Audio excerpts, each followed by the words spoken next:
Okay guys, Assalamualaikum. So hari tu aku ada share video mengenai proses buat dinding untuk dan pintu untuk surau tempat aku ni.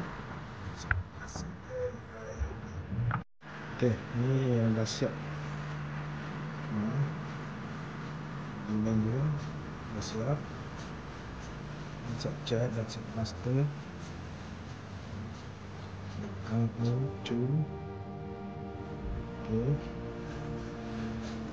Okay, dia punya plaster aku tadi pun discuss minta plaster lah. Kalau ini boleh nampak lah. Ni dia tak nampak. So pintu baik. Pintu dia tak berat. Maknanya solid. Solid. Frame dia warna silver.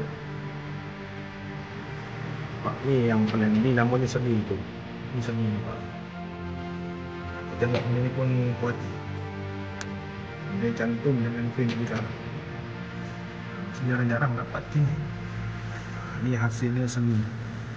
Namun tu ada mungkin tak patutan.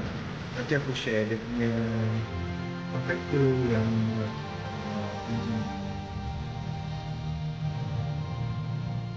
tengok hasil kan. Apa kata aku buat ni hasil ni.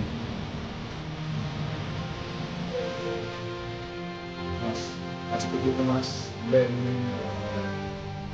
4 emas. Aku hasilnya dia semen. Sebab dia buat hasil dia macam ni seperti mana yang korang lihat. Cantik cun. Okay, bye.